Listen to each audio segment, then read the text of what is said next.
Wow. I just need a breath after that. People forget that religion was the original politics. That is the way that we created order through societies. If you allow yourself to grow, you will be a contradiction to who you were in the past. There's these waves in life and in values and in Christianity. I believe the tide is coming back in on Christianity. We had to go so far in the pendulum of freeing ourselves, body, mind, and spirit, so that we could come back to see God and faith and Jesus in a different way outside of the limiting belief of religion. If you don't heal this, you will date this man for the rest of your life in different forms.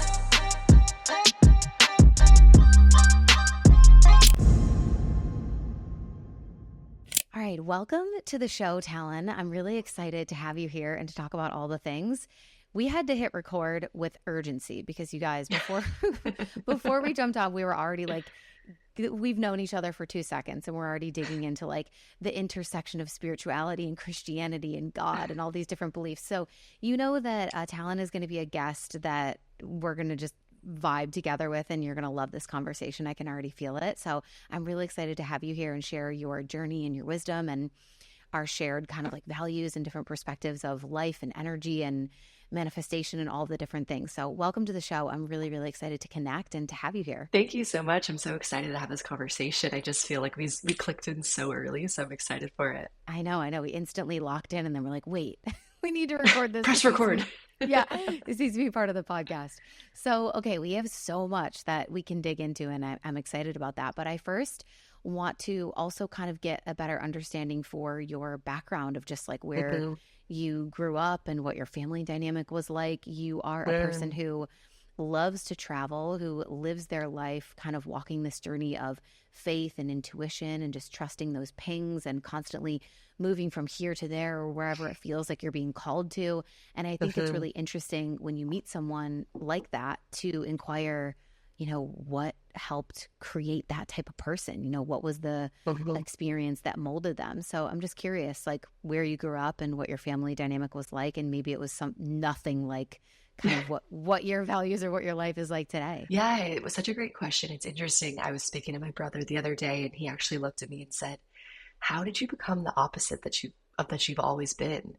He said, "You've always been so obsessed with details and planning and knowing what comes next and having every single moment laid out for you." And he was like, "Now you literally move all over the country.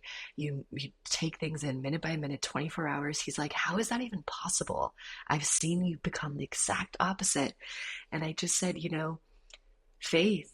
I have learned that there's so much for me that is not in my current perspective. And I used to be so controlling, and I used to think I knew everything best. And it wasn't until God, the universe, whatever you feel called to call it, really pushed me outside of that and showed me the magic is in the unknown. The magic is in the things that I can't orchestrate because I only have a limited perspective. So to give you a little backstory, I'm from Las Vegas, and I grew up with a family that was very into family and very into physical things. It was very much, my dad was kind of a rags to riches story. He was really, really poor, homeless at times, and became very self-made wealthy. So there was a big emphasis on things and how we looked to the outer world and the perfect family, where the dynamic inside the house was quite turbulent, I would say. There was a lot of love there. That was always for sure. My parents put us before anything, but there was a lot of uncertainty, walking on eggshells around my dad. He was either the hero or the villain. You never knew which one it was going to be. He was a very big kind of creative genius, kind of Steve Jobs type, that he could make miracles happen. And he taught me from day zero that anything was possible. He told my brother and I that we were better than everyone else and that Fiore's meant something and that we were destined for greatness. And if you can believe it and you do hard work, you can achieve it. So I feel very blessed in that sense that that is part of my initial programming as a human being. I have intense drive because I know anything is possible. Also in that same vein, my brother was very much exalted as the center focus of our family. So, as much as I believed anything was possible, I very much felt I grew up in his shadow. I grew up in hockey rinks watching him play hockey and watching him play sports. It wasn't until later that I was given my own hobby. So, it created a chip on my shoulder of feeling less than and feeling like I had to vie for my parents' attention and I had to be the best. So, straight A's, starring in the plays, lettering in state, like I did everything because I felt like I had to earn love. So that's where that really controlling, um, type A people pleaser kind of was molded from a very early stage. I also acted, and so I learned very quickly on how to perform for people to realize, oh, this person likes when I'm a little bit more coy. This person likes when I'm a little bit more outgoing. And I very much learned that from my father as well. He was a big exaggerator. He was a Mm, great storyteller, but I would see, oh, he shifted his story a little bit for that audience and a little bit for that audience. mm, So I learned very early on, um, to not be myself in a sense and to become what people wanted and to be. My brother would always say that, as a young kid, it was so annoying when girls were emotional. So I became very stoic and I'm very emotional in real life, but I became this cool girl that let things fall off her shoulder and didn't show my emotions. And it really kind of formed this person that was very successful. And I did well in school and in testing. I was popular, but I very much felt like I didn't belong my entire life inside. I felt a yeah. deep depression for most of my life. Um, I felt alone, even though I was surrounded by people, because I don't think I was letting people see always the real me. So, how could they make me feel, how could I feel connected? So, it kind of created this very socially busy, lonely world. And Hmm. nothing could fill the void inside of me.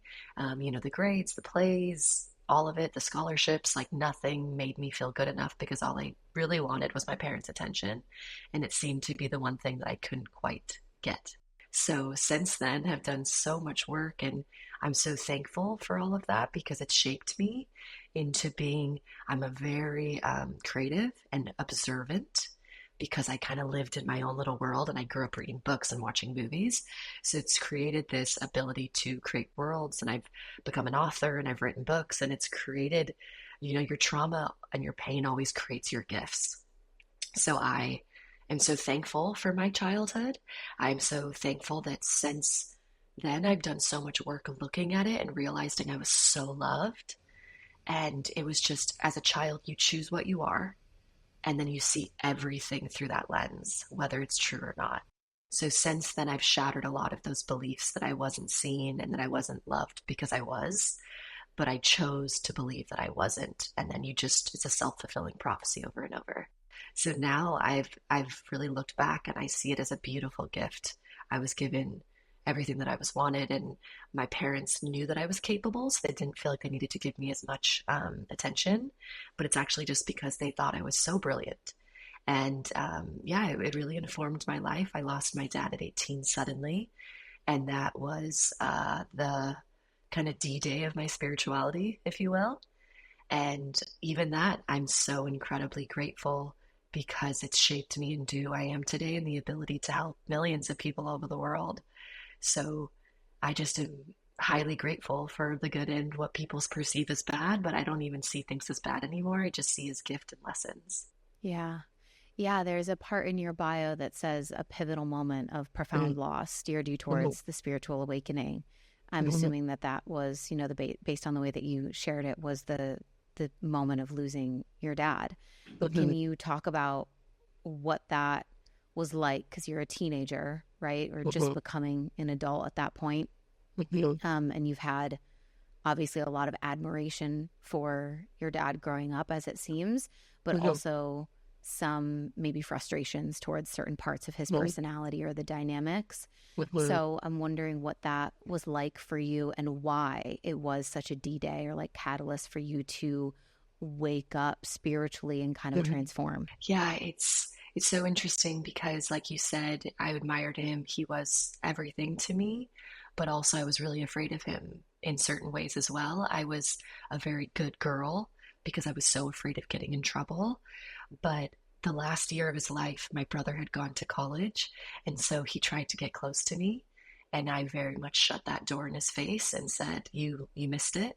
You don't get to have a relationship with me now that my brother's gone. And it was really hard when he passed because I had just really pushed him out of my life that last year as a senior in college or high school.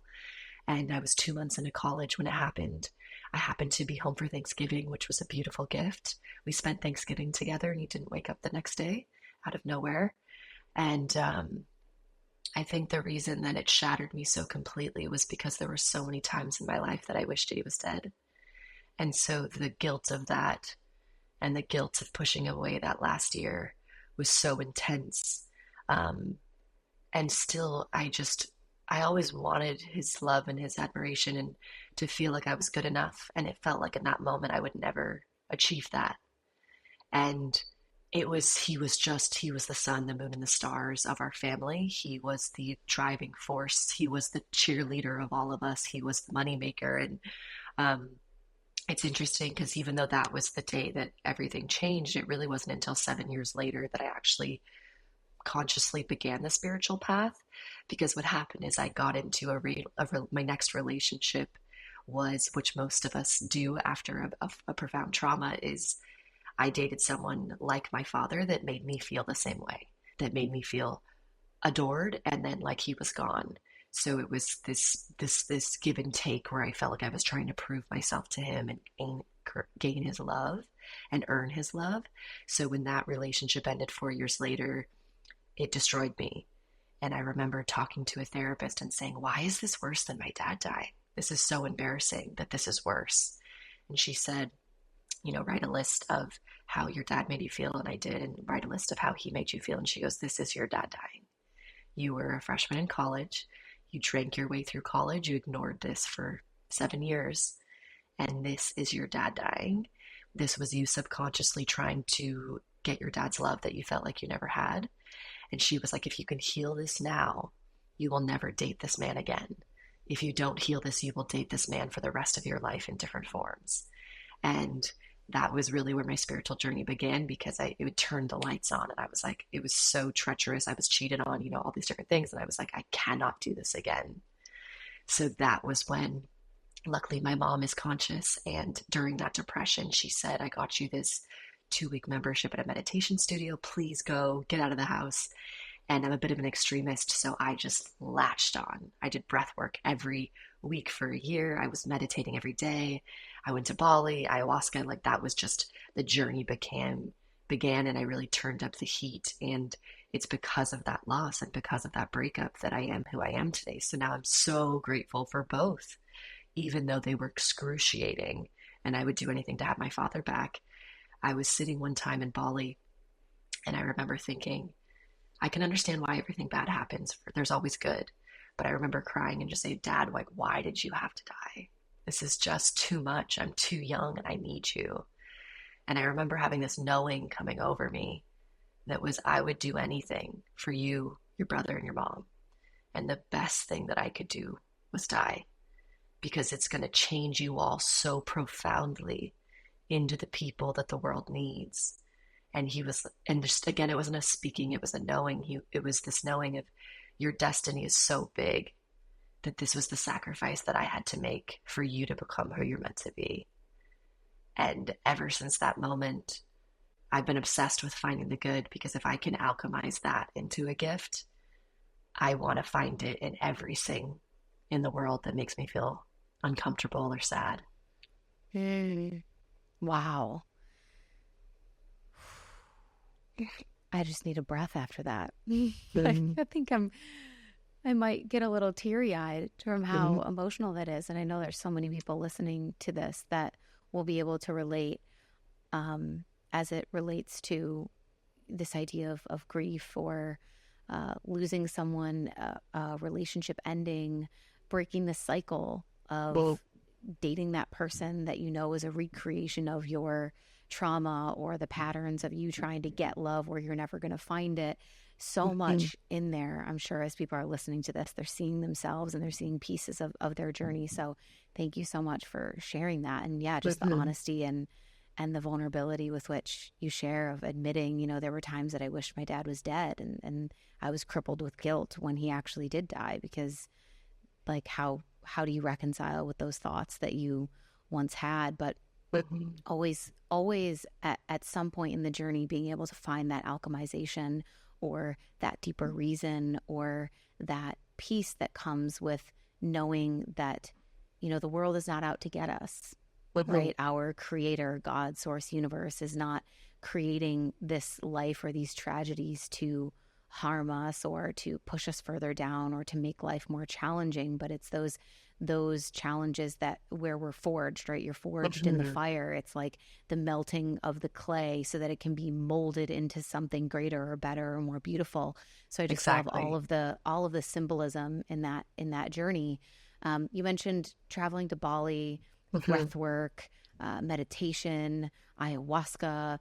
Like obviously you went deep into these realms of all these different modalities, and then at some point Mhm. you obviously became a Reiki master, and that's a huge Mhm. part of your work. So yeah, I'd love for you to just speak to some of those modalities of breathwork, Reiki, whatever it is, and Mhm. from your perspective of how that changed your life and how you're seeing Mhm. it change clients' lives and people that you work with, and maybe explaining it to someone who doesn't totally understand this idea of like energy work and how through just energy or our breath we can actually change and shift and alchemize things. Yeah, breath work is so powerful. It was honestly the catalyst that saved me.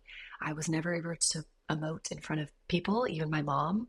It was something I felt very clogged at the throat chakra of, again, wanting to be that cool girl and not show my emotions. So breath work was one of the first times that I cried in public and just bawled. I cried every single week for a year in this class with this wonderful breathwork teacher in LA, and people would yell and scream. And what I realized is that my teacher used to say the issues are in the tissues, that when you have trauma, it's physically stored in your body, and breathwork is a way to release it without having to relive it, which is what I love. You don't have to go into hypnosis. You can just be bawling your eyes out and have no idea why, but know that it's actually leaving your body. And the beautiful thing about breathwork is that once you get through all the murky water, if you will, now when I do breathwork, I have very spiritual, transcendental, almost medicine-like experiences where I go to my highest self and feel so empowered and incredible. So breathwork is, I always say, it's a really great place for people to start that don't feel comfortable with energy work, because it's physical. It is physical and it takes a lot of work. So if it's hard for you to sit meditation, breathwork's great because you have to actually do something the whole time that keeps your mind at Mm-hmm. bay. It's very rare that I don't work with someone that they don't have an emotional release in the first session. It's like, I would say, about under 3%. So I love breath work and I love Reiki with breath work. That's what I do with people a lot of the times, because Reiki is connecting to the universal life force of energy. It is the energy that makes the sun come out every day and makes the flowers blossom. It is how, under a microscope, even though our hand looks solid, it's made of energy. It's not actually solid, it's a trick of the mind. So it is reharmonizing with that energy that creates every single thing around us. So I always like to tell people, Reiki does no harm. It is unconditional love and light, and it is of no religion, race, background. It is for everyone. And it's been such a beautiful journey because I think I never wanted to be a healer. So I always like to tell people that this was very much something that became a calling that I actually ignored for quite some time. And then as it got louder, I know not to ignore God. And so I was like, okay, I surrender, I'll do it. But I think the reason that I'm able to help people so deeply is because for so long I was just seeking as someone who wanted to be healed. So I wasn't learning things to try to say, oh, how can I teach this? It was just, help me get my Yeah. head above water, help me feel less alone, help me feel less broken. And so all the modalities I've done have never been to teach, they've just been to heal. And so with Reiki, same, I never planned on becoming a Reiki healer or master. I did it to work on myself. And as I progressed through the levels, I had gifts start coming in where I would work on other people and I would hear things and I would say, what was that? it was almost like my gifts started coming online, and I realized maybe this is something that's bigger than just me. And still ignoring it for quite some time. I had this dream of Hollywood and being an actress, and I was, I almost got a television show made, and I was doing entertainment and all these different things that are so different from healing. But then the call just kept getting louder and louder, and I was like, I moved into a house that had an empty room, and I said, can I make this room into a meditation studio, Reiki room? And she was like, sure. So I was like, okay, might as well just see if I do this on the side and see what happens. And it just blew up, like no marketing. I built my own website, and just all by word of mouth, it just blew up in LA. And I was like, huh, that was easy. And it's interesting to pay attention to what's easy. And working with people is such a gift, because for someone who lived in her mind for so long, I I did, let's say around 6 or 7 years of healing myself, and every workshop, every book, every course you can think of, retreats. It was really when I started working on others that I really started to transform, because I was able to get out of the way and become a conduit for this universal life force of energy to flow through me. When you give Reiki, you receive Reiki. So I realized it was after I started working with people almost daily that I was also getting daily Reiki. And it was when I was able to have the focus be someone else. So many times when you're working on someone, a message comes through for them that you needed to hear, but you Mm-hmm. wouldn't have heard it from yourself because you're too biased. So you say it for them and you start laughing because you're like, wow, that's exactly what I needed to hear. But I Yeah. could find it for you and not me. We're all just mirrors of each other. So it's been this incredible thing that Reiki is so powerful. If the whole world was Reiki 1 certified, the world would change, because it reminds you that you have the power of life in your hands, that you can put your hands on yourself and make yourself feel better, that you can attune your energy, you can protect your energy, you can harmonize your energy. So that's really a huge goal of mine, is to get like the world level 1 certified. And level 1's all about yourself. That has nothing to do with becoming a healer for others. And there's just so many modalities that I could go into, but it's about listening. Like I mentioned, I used to be so controlling, and now I just let God drive me everywhere. He says, go to Hawaii. I say, okay. I don't know why. And then I find the magic there. He says, go to Sedona, sell everything, go to Sedona. I say, okay. Because I know that there's always magic that I can't understand why yet. But I have been Mm-hmm. led on the most miraculous, almost 2 years, no, a year and a half of travel, that I could write books upon books of the miracles of, there is something larger than us that is leading us, whatever you want to call it, God, the universe, source. And it is miraculous. If you just get out of your own way, what can happen? Mm-hmm. Mm-hmm. Yeah. This is so funny because I literally just taught a workshop a couple of days ago, and I was talking about this exact thing. This is what I call the invisible ROI, which is like the return Whoa. on the investment that you can never see and you don't know that it's Yes. coming, but you just have to trust that it's there. So when you receive those nudges, pings, breadcrumbs of like, go here, do this, try that. And a lot of times they're these like miscellaneous puzzle pieces that don't you can't Totally. see yet how like this is going to be the thing that Yep. opens your mind to a different concept or gives you a business idea or connects you with someone that changes the trajectory of your future. Like you can't see why it's important that Mhm. you do it, which is why it's called the invisible return on investment, or Right. that's how I view it. But it's like it's so important that we trust ourselves to follow that, because Mhm. there is that invisible return on choosing yourself, on receiving, the download or the idea or the nudge and going, okay, I'm going to, because a lot of times it's inconvenient, right? Sell all of Most your of the times. things. Most of the Yeah. time. Spend a bunch of money on something that seems like you're just going to go to Hawaii. That's a vacation. Mhm. That's trivial. That's a waste of money. That's a luxury. That's something I don't need, right? That's how we Mhm. view it when we're trying to operate through the logical mind. But of course, there's that nonsensical side of the magic of that higher power that's guiding Yeah. us, which is why we have to cultivate the trust. So I love that you live your life quite literally in that way. Um, Mhm. and I think, for a lot of people, it doesn't have to be as intense as Mhm.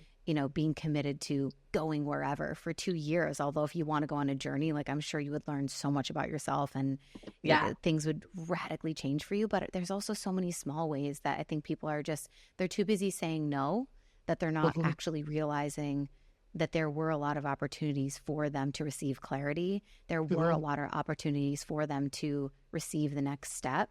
And they're Hmm. still stuck in that feeling of uncertainty or stuckness, but it's because they're Hmm. busy saying no. They're not saying yes to those things that Hmm. have that invisible return. So I love that you're kind of like a living embodiment of that concept, and you really guide your Hmm. life in that way and walk in faith. Um, And there is, I wanted to mention too, there's always a reason, like you said. I didn't plan on being a healer, like I mentioned. It was only because I moved to Sedona that my whole business started. So it was like I was given this gift of my content taking off. That was another thing I didn't want to do, but three people were like, you have to get on content. And I was so opposed. But when things happen in threes, I always do it. So it simultaneously happened that the content took off and I was traveling. And so people wanted online sessions. So even though I had an in person practice for a year and a half, I never ever planned on doing virtual. But then it just happened. And I was like, oh my gosh, I thought I was going to Sedona to work on a book. Here I was going to Sedona to get an entire business that would change the course of my life forever. So yeah, sometimes realizing you get a ping and your logical brain thinks it's for X, but it's actually for Y, but the X has to get you there. So right. also being really unattached within the faith of I could have gone to Sedona and be like, I need to write my book. I have to write my book. This is why I'm here. But you have to allow, once you get to the next piece of the fates, piece of the magic, to just allow the attachment to go, because sometimes God uses our logical mind to move us. And then it's like, oh, that was just to get you here. But actually, it's not time for that book right now. It's actually time Yeah, for this business. yeah, yeah. That's so funny. Yeah, God, source, universe, whatever you want to call it, really good at marketing, sell them what they want. This is what we always talk about, right? In marketing, it's like sell them what they want, give them what they need. And that is Exactly. literally happening in our lives. It's like, okay, I'm going to sell her what she wants, what she Which is the thinks is book. like the thing, which is a book. I'm going to give her what she needs, which is this whole new business model that's actually going to liberate her time and freedom and, open her up to all these other breadcrumbs that I have waiting for her, but I just have to get her in the right spot so that I can give them to her. Yeah, it's crazy Exactly. how that works. I know. So we're talking a lot about God and faith and trust. And so I kind of want to open up the conversation to what we were chatting about a little bit before we hit record as it relates to, you know, this spiritual journey that you went on of, Hmm. modalities like breath work and mindfulness. And I'm sure there was yoga in there, and you mentioned plant Hmm. medicine and all Hmm. these other things, but it's like you're obviously someone who believes in God. And I've heard you share before that you believe that Reiki and other spiritual modalities like astrology, whatever, and God are Hmm. also so complementary, and that Hmm.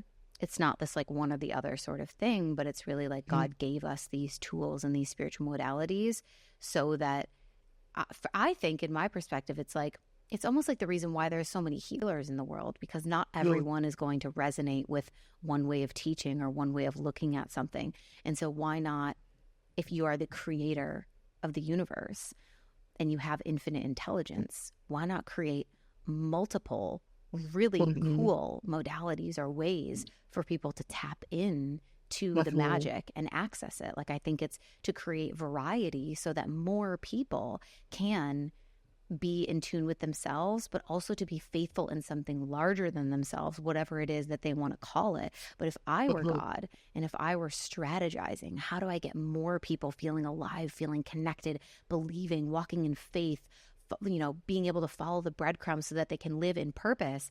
I wouldn't just choose one way. I would have Hmm. this variety of ways where people can find me, and that one may Definitely. lead to the next and the next and the next. And whatever resonates the most is what you stick with and how you kind of live your life. But ultimately, by doing that as God, I'm Hmm. helping more people live a better, more faithful, more trusting, more purposeful, more fulfilled life. Hmm. So, yeah, I'd love for us to just kind of talk about this because it's there's a resurgence, right, of Yes. Christian values, of traditional Hmm. values, of God in the secular space, in the new age space, in within the spiritual community. There's a lot of people that are returning to this idea of Christianity, God, the Bible, Jesus, whatever. So I'd love to hear your perspective on how, those two things kind of like merge and come together, and how we can be less black and white in that. Yeah, I love this question because I have been focusing so much. Every Sunday, I do a post about God. It's like this commitment I've made because I used to be afraid to talk about it because I was so afraid that my new age, quote unquote, followers would leave, right? So there was a bit of fear there. And to give you a bit of backstory, I was raised in a non denominational Christian church, rock band, super casual. Always really liked God, got baptized, Um, went to a religious college. I feel like when my dad passed, I didn't ever get mad at God, but I definitely stopped going to church because I was in college. I'd go with my mom on holidays, but it kind of became her faith after that. It was like I was only going because she wanted me to go. I didn't really feel connected at church anymore. It just was kind of me being a good daughter whenever I would go. Um, and then I kind of stopped going altogether because she kind of stopped going as much. So in our family, we family Sundays were law. Like it was like Fiore Family Sunday. No one's allowed over. Church every Sunday. Something my dad was very passionate about. So that kind of fizzled. As we became adults, Mm. it kind of fell away. And it was fine. I didn't feel the hole at all. And then I fell in love with New Age spirituality. It lit me up. And I remember then I would go to church and I would kind of be amused because I would look at all these people like, wow, they just like think it's this one God, or I think it's all these things, right? And then it's interesting. It was Reiki, believe it or not, that brought me back to God, which you would never think because it's not something that's linked to God, when you learn about it. I was certified in all three levels, and I had a friend invite me to church in 2022 in October. And it was the first time I ever went to church on my own accord with a friend. And I went. I've always loved singing the worship songs. That's always my favorite part. And as I was singing, my Reiki turned on like bam. And I was sweating, and I don't like in general sweat. It's like a genetic thing, but when I do Reiki, I get really hot. So I was singing in this church with my friend, and my Reiki was just beaming. And I just had this moment of course, what Reiki is the Holy Spirit. And it was this moment that profoundly shifted me. I have been to church or watched church online every Sunday since. And up until that point, I had probably been to church maybe 3 times in like 5 years. And it was this profound experience of, even though it wasn't Christianity that came super online for me in that moment, it was this moment of there is something here from my childhood that I always found a lot of joy in that is in Reiki. And I don't know how the two merge together, but I know that when I sing worship songs to God, I feel filled with something. And it's what I call, from my lens, the Holy Spirit. So it was this thing that I just started being really curious. I was traveling a lot, like I mentioned, at the same time. So I would just go to a church everywhere I was. So I'd go to church in Tahoe, in Shasta, in Grass Valley, wherever I was. And it was so interesting. It was almost like this buffet of Christianity of, oh, wow, that one was really loose. Oh, this one's really into scripture. Oh, this one's like really into like tongues or whatever it is. So it was this almost exploration of this Christian faith from this new lens of choosing Christianity as an adult, as my religion, not as something that I was spoon fed as a child, but this is something that I'm actively participating in. And even now, I would say that I'm more spiritual than religious. I think that there are a lot of issues in history with, religion as a whole. I believe that there is a God that's bigger than a word, that all religions are pointing to. That I went to a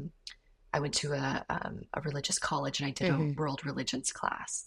And I remember thinking how similar the religions are. Yeah. The stories are just different, but they're all saying the same thing in a different way. And there's a lot of repeating numbers and patterns.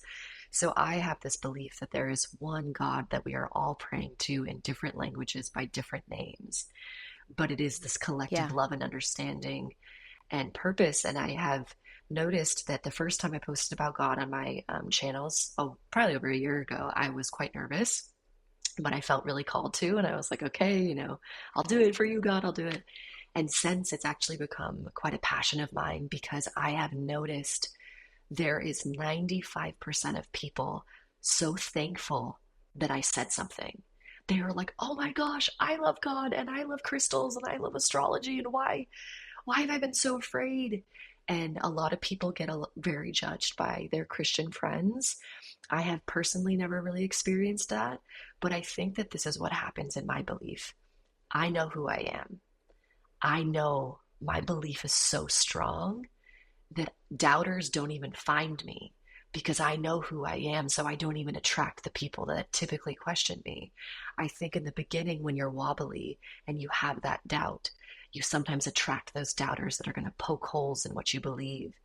And that's not right or wrong. That's actually just the opportunity to kind of re-up on your faith even more. Those hard questions force you to actually think, what do I believe? What do I actually think in my heart? And I am just so passionate about a God that loves us, like you said, that has given us countless tools, astrology and moon cycles and crystals of the earth and healing modalities. And, it's interesting. I think a lot of people grew up in the church where like a priest would put their hands on someone and heal them. It's the same thing as Reiki. It's just a different name. So I think it's just this judgment, and it's either or, black and white, where it's really this and. People do sometimes come on my page and say, when I'll do Reiki, they'll say you should really be praying to God, and I go, I do every day, and I think that really knocks them back because they're like, God wouldn't allow this. I go, I don't know the God that you know, but Jesus, I'm like really into the New Testament. I'm like, religion got really man induced. So Jesus come to reteach us how to love each other, non-judgment, inclusion. And so anytime someone comes at me, I go, are you treating me the way Jesus would, the person that you're saying I should talk to? And I'm just such a believer in, most people, when they think of their values or the values of a really kind, loving life, it's the values of what Jesus taught. And there's a lot of secular conversations going on that, like I mentioned to you before we jumped on, the more people are studying science, the more it is pointing to there is purpose, there is meaning, there is divine order, because it is too impossible that things would be this mathematically perfect and precise if we were all an accident. By chance, yeah, by Mm-hmm. coincidence. Yeah, so true, so true. I think one of the really cool parts of, going on that pilgrimage that I told you about through Mm-hmm. ancient Egypt was discovering that Jesus was one of the initiates of the Egyptian magic and kind of was in that Yes, whole world. And I think it's never talked I about. right. And I do think that, yeah, as you said, it's like religion is something that was manufactured. It was created Mm-hmm. by man. And a lot of the black and white thinking and the divisiveness and the this is right and this is wrong. And you can't do that because you're channeling demonic energies, or crystals aren't real, or whatever those kind of like really intense, like black or white beliefs are, even if it's about homosexuality or whatever. Like Mm-hmm. that is put in the box of religion, which was constructed originally for political purposes and Mm-hmm. for power and control, and to Mm-hmm. make sure that people behaved in a certain way and believed a certain set of things so that society could be orderly.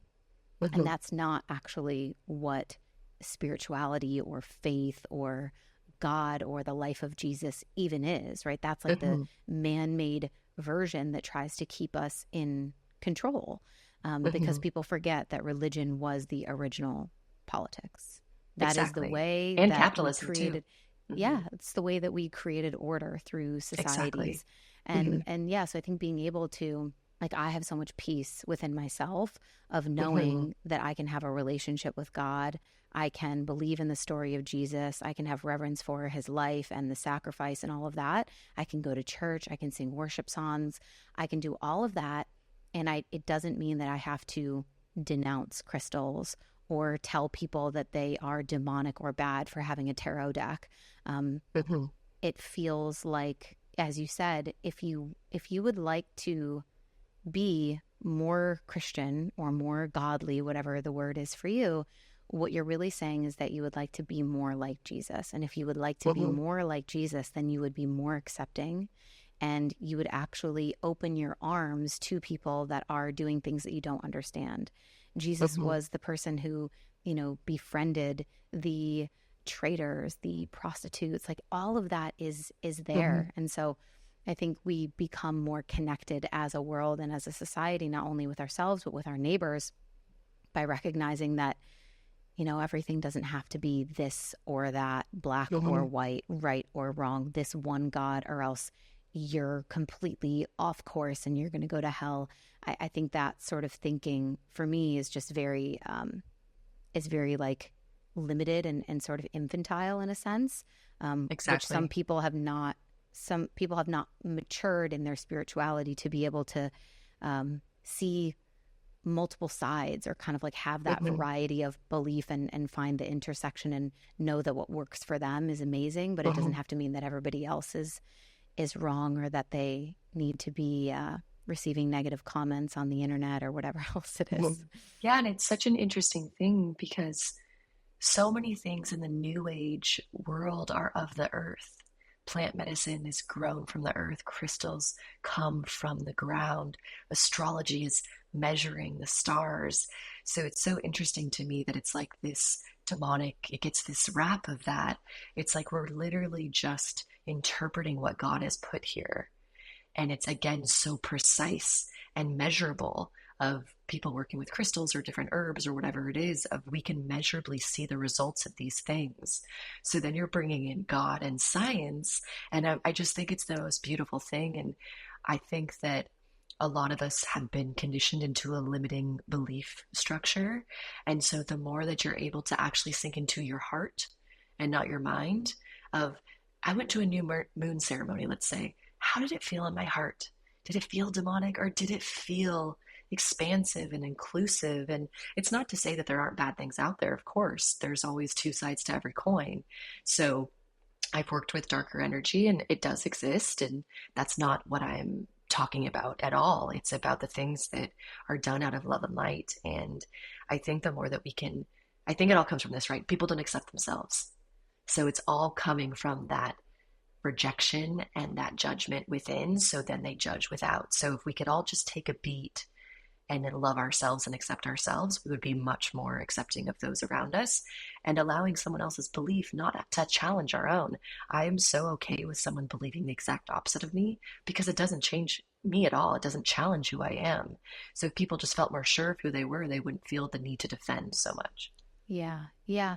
I think there is this element too of kind of like a little bit of like, when someone is in a state of victimhood, let's say, it feels really good to receive. That's what a lot of us want. We're like, just tell me what to do and I'll Definitely. do it. Mm-hmm. And so it feels really good sometimes to have this like very clear, structured prescription of what is Mm-hmm. allowed and what is not allowed, and what you need to do and what you need to not do.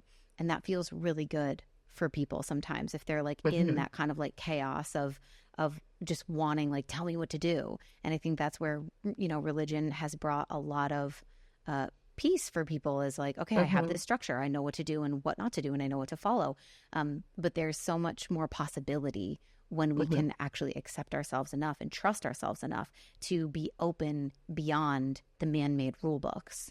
And Mm-hmm. although some of those rules, we might love them and we might choose to Mm-hmm. continue to abide by them because, like you said, they feel good in our heart, but to Mm-hmm. also stay open that, the idea of rules, those rules have always been created by men. They were never created Mm-hmm.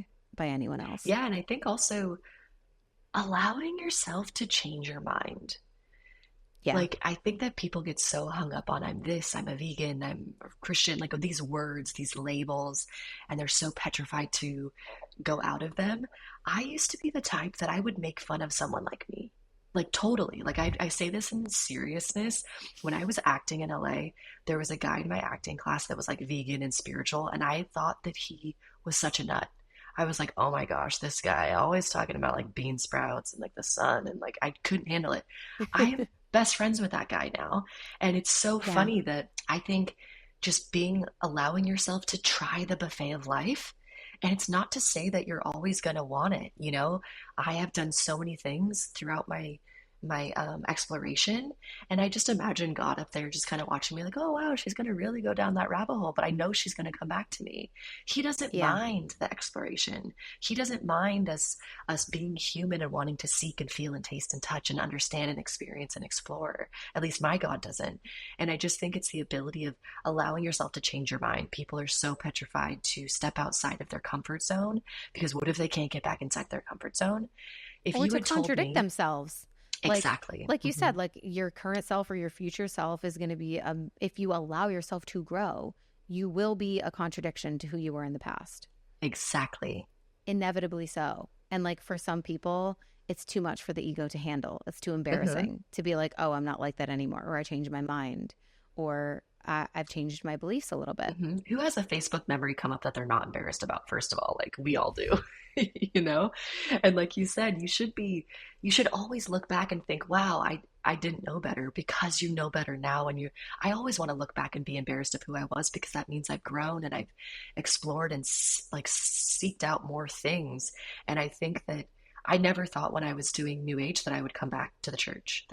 I never Yeah. thought I'd go New Age. I never thought I'd come back to the church. So I just allowed myself to be pleasantly surprised constantly and never. I also tell people, like, allow me to change my mind. In this moment, I'm saying this, but I could change my mind tomorrow. And I want you to do the same because we are constantly evolving. We're constantly getting new information. And I want to be able to look at the new data and say, oh, this is what I believe today. Yeah. And I think you have to be really self assured to be able to do that, to be able to Mm-hmm. constantly allow yourself the permission to evolve, to change your mind, to change your beliefs, and then to change back again, or to, Mm-hmm. integrate something from your past that you were like, oh, I don't believe that anymore. And then later on, you're like, well, I kind of like, yeah, I kind of do want to integrate that back in, but like I also have all this new context and new perspective. So it's sort of a mixed bag now, you know? Mm-hmm. I wonder what your perspective is on, because I had mentioned to you how I feel like what I'm witnessing is this pendulum swing where society as a whole went really far to like new age liberalism, like spirituality, like be whoever you are, whatever you want, like everyone Mm-hmm. is free, accepting of everything, all of that. And then there is this resurgence of these, Christian values, and we see like the trad wife trend, and there's a lot more like homesteading and back to the Mm-hmm. farm and like simple life, and like, and we're kind of swinging over to the other side. Mm-hmm. What's your perspective on that swing, and if you think we'll come back, and how that kind of cycles through history? Yeah, it's so interesting. I love the pendulum metaphor because I use it all the time because I do feel like generation to generation, we always seem to go the opposite of the parents before. And that will last for a few generations of you have this, really tight after the depression and everything is budgeted and very serious. And then you have rock and roll and the sex and drugs of the 60s and you really swing. And then you have the atheism rise. And now we have this tide that is certainly coming back to Christianity. I was actually in church yesterday and there was a guest speaker from England and he was saying he has a podcast called Unbelievable where he actually interviews secular scientists and all these different people and atheists, and that there's a trend even in the non-religious sector of all these people noticing that all of a sudden people are going to church more and people are having these values more of monogamy and of family after this kind of decade of not wanting to have children and not wanting to reproduce. And it's really interesting. Polyamory and all of that. Mhm. He called it the tide. He was like, the tide is always going to come back in. As Mm. sure as the sun will set, the tide of the ocean will always come back in. And that there's these waves in life and in values and in Christianity. And that how blessed are we to live in a time where the tide is coming back in on Christianity in this. And so when I think of the pendulum, I don't think it always goes back to the other side, right? It's like it paves the way for a new understanding where I believe the tide is coming back in on Christianity, even based with some of my religious friends, where we're all like, are we wearing crosses? Are we going to church? Like, what is going on? And we don't know where it's come from. And I think that we had to go so far in the pendulum of freeing ourselves, body, mind, and spirit, so that we could come back to see God and faith and Jesus in a different way outside of the limiting belief of religion and of the decades of the things that have happened throughout the centuries with religion. Now we can look at God through an open lens of Mm. less limits. And I think that pendulum had to swing all the way over there for us to live in this incredible time where we can have both. We can have it all. I know that's like the slogan of back in the day, but we can be a mom and we can talk about the sun, and but we can also pray to God at night. And I think it's beautiful that the pendulum just kind of created a more open dialogue about all these things so we can assimilate all of them. And then hopefully when the pendulum ultimately swings again for a few generations down, it will become even more refined and even more Mhm. loving and even more open. And we're all just breaking the patterns and chains for each other to ultimately lead to a better earth and a better understanding. Because I do also believe in new earth energy and timelines. Like I believe in all of that kind of stuff with God. And so I believe that we're heading towards a reality of a higher frequency, and it's because God's coming back into the scene. That is a big piece of Mhm. it that a lot of people that predicted this, I don't think, saw that as part of it. Mhm. And I think Mhm. it's God really clearing a lot of the rubble away of this man made religion and all the mistakes that were made of let me just come back in my purest form of the vibration of energy. Just experience me in your heart without a priest, without this, just call me in, Holy Spirit, come and just feel me in a very visceral way. So I think it's beautiful. I think it's incredible that even a year ago, I probably wouldn't have had this conversation with you because I wouldn't have Yeah. felt so open. So I know if I'm being transformed in this way, that it's not just you and I, that, it's this thing that's happening that's beautiful. Yeah. Yeah. No, I was so grateful to like find your work and your perspectives on this because I'm like, we so align with this just idea of like being more open and finding the intersection of where everything meets instead of making certain things have to be like right or wrong and having that hard stop. So I knew I for sure wanted to bring this conversation to the podcast because there's going to be some people that like really resonate with it, or it opens their mind or cracks them open in some way, or even just like plants a seed of curiosity of them wanting to like look a little bit deeper into what this means for them. Yeah, if that's all we do is just like create curiosity. And of course there's probably going to be some people that feel like we are totally crazy and wrong and we don't understand anything and we need to read every word of the Bible because we clearly didn't get it. Um, yeah, we missed it. We missed the whole message, and that's also fine. That's because like you said, and I also feel the same way. When you're self assured and you know who you are and you know your beliefs, you can allow everyone else to have theirs, and it doesn't have to mean anything about you or about them. And so I love that. I would love to wrap up our conversation by talking a little bit about manifestation because I know it's also something that you utilize in your life, and it's kind of this beautiful energy. I always say manifestation is less about what you do and it's more about who you be. And it's really this like way of like moving through the world, and it's this energy that you carry that allows you to attract the things that you desire, or for the things that you desire to actually attract you, or to like choose you as the vehicle to experience them or to bring them into the world. But I've heard you talk about like the whisper method, but I'm going to open the floor for you to share like anything about your perspective on manifestation that you might feel called to. Yeah, manifestation is an incredible game that I like to play with the universe. And that's how I see it, as a game, as something fun to play with, to test the limits of. And I think that one thing people need to realize with manifesting, which I teach in my Whisper Method course, is that self worth is the foundation of it. If you don't believe you are worthy of something, even if you get it for a moment, you will not be able to hold it because you can almost like fake the frequency for like a week, let's say. It'll come and it will leave. So it's really getting so clear about you are worthy of everything you want, and not even having it be specific, but just I am worthy of my dreams and desires because God placed them in my mind for a reason. And it was like a breadcrumb, like you like to say. There's a breadcrumb there. There's a thread that needs to be pulled, but just make sure to do the work first to feel that you are worthy of anything. And then once you do that, it becomes this incredible game of like Monopoly where you're just becoming it before. The universe is always saying yes. So if you say, I want money, it says, yes, you want money. So you're going to continue wanting money. You have to be so precise with your thoughts and your dialogue because it's going to just repeat, repeat, repeat. So I always say it's self-worth first, and then it is getting so clear on your inner dialogue because your inner dialogue is showing you what your subconscious beliefs about yourself are. And so I like to do this thing where you actually, let's say you're like in a bad mood and you're like, you want to say, why does this always happen to me? I'm so stupid. But you catch yourself. You say, like, why does this always happen? I'm so incredible. And you catch yourself. And it's hard at first, but again, it becomes this fun game because in that moment, you're so emotionally charged, it's actually going to amplify your magnetism to feeling like you're an idiot.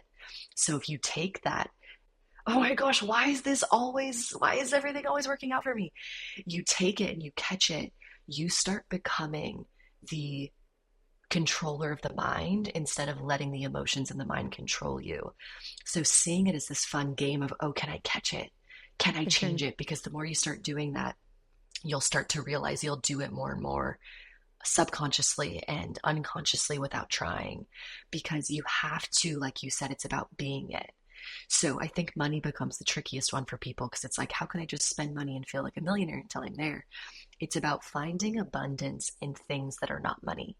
It is finding abundance of air around you, having a good connection with someone, finding the abundance in the connection, the abundance of trees and leaves and smelling the abundance of food. It is finding that abundance and tapping into it.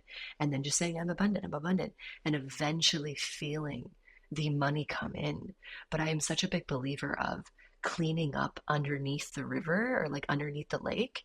I think there's a lot of manifestation teachers that teach these, kind of like quick fix, just say this affirmation 10 times. And even the whisper method that I teach it's teaching you the work first. And then it's saying, okay, now you can use this really easy method.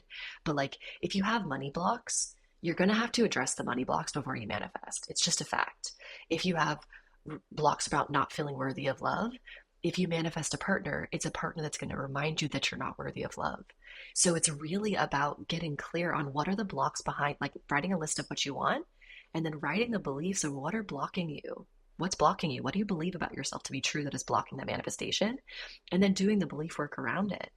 And then living it. Once you do the belief work and then you start living it before you have it, it is guaranteed.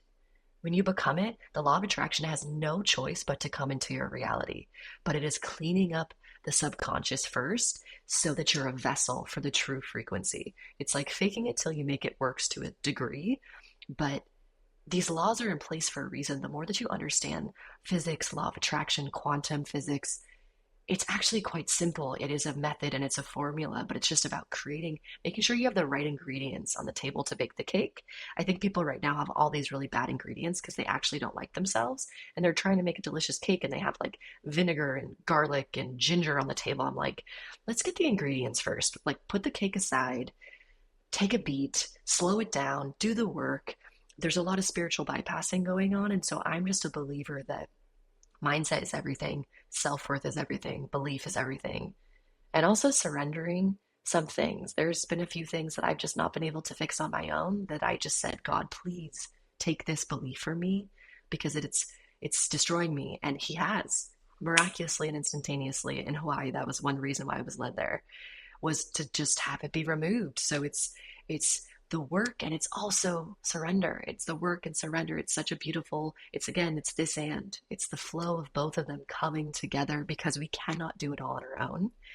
And it's surrendering to that and letting it being okay and letting yourself receive support from a healer or a medicine or from God and just allowing yourself to be led to the answers instead of thinking I have to, because I used to be very 3D, single focus, fix myself, fix myself, fix myself, fix myself. And I had to get out of my own way. And since I've healed more, expanded more, and it's just life is the best. I just feel like manifesting is just the cherry on top of like, let's tangibly see. Like, I'm doing a game right now with before I go to England in a few weeks of a certain amount of money I'm gonna make. And I'm pushing Mm-hmm. it farther than I've ever gone. And I'm like, all right, God, let's see. And it's just Mm-hmm. making it fun, you know? Because Yeah. the Yeah. attachment has to not be there. If there's attachment, you're blocking it. Yeah. I know. I think that's the really challenging part for so many people. And I love that you mentioned about like you can fake the frequency for a while. But this was something that I even realized in my own business was I decided that I wanted to have, I call it my like soft CEO era this Boom. year, where I was going to be a little bit more soft in the sense of just being relaxed, being more open, having more time for the things that matter to me, taking my health more seriously. Boom. But I really went in surrendering the need to make, like, do it, but keep the same exact amount of income, or like make even more money. And Hmm. because I wasn't trying to fake that, I wasn't trying to manufacture, like, oh, I'm going to rest and relax and let go, but I'm still hoping that I can make the same amount of money or make more, because I Hmm. actually surrendered myself to that and was like, I'll probably make less and that's okay. And I'm accepting that. Then the opposite You make happened. more. But it's exactly, but it's like you can't do it with that ulterior motive underneath of like, I'm going to pretend that I don't need to make more, but I'm really secretly hoping that I will. Like, that doesn't work. It has to be the Yeah. true, like, real, actual, genuine acceptance of like, I'm choosing less. And then you'll probably be pleasantly surprised with more. So, And whenever you don't anyway, need anything, the second you stop needing it, it comes. We've all had a yeah, partner, which is the an most annoying ex-boyfriend that I know. like law of the universe of like, when you need nothing you attract everything. It's like, god damn it, why is that, like, why is that the thing? I Literally, just we've all had an don't need ex that like anything. this, the second you're over your ex, they reach out and you're just like, this happens every time. This Yeah, was back in my 20s, but it's the same. It's like the second you stop needing it and you get the lesson over and over. And then, like you said, you'll kind of fake it. Like, I don't need that. Like, I'm fine. And then it won't come. And you're like, okay, well, clearly it still got hooks in me or else it would be here by yeah, now. yeah, yeah. So it has to be that like true acceptance, the true surrender, true letting go. And that's a Hmm. challenge for all of us, you know? Um, well, thank you so much for coming on, Talyn. I could talk to you forever. We have, so many Yeah, I things in know. common, and just in terms of like values and beliefs and obviously what we teach and share with the world. So it's been such a pleasure to have you on the show. Please let everyone know, you mentioned your Whisper Method course, but if there's anything else you want to shout out and to let people know where you hang out online and how they can connect with you and your work, that would be awesome. Yeah, it's my Instagram is Talyn Fiore and my website's talynfiore.com. So make it pretty easy for everyone. And yeah, I published a book a few months ago that I am deeply in love with. It's called Waking Up an Ode to Alchemy. And it's about what we talked about in the beginning. It's about alchemizing your pain into power, because once you realize that you're the alchemist of your life, you become completely free. Because anything bad that happens, you are able to create it into something else. So it's actually a book of poems and photography, and it actually comes with a included soundtrack with original music and me speaking the poems. It's Reiki infused.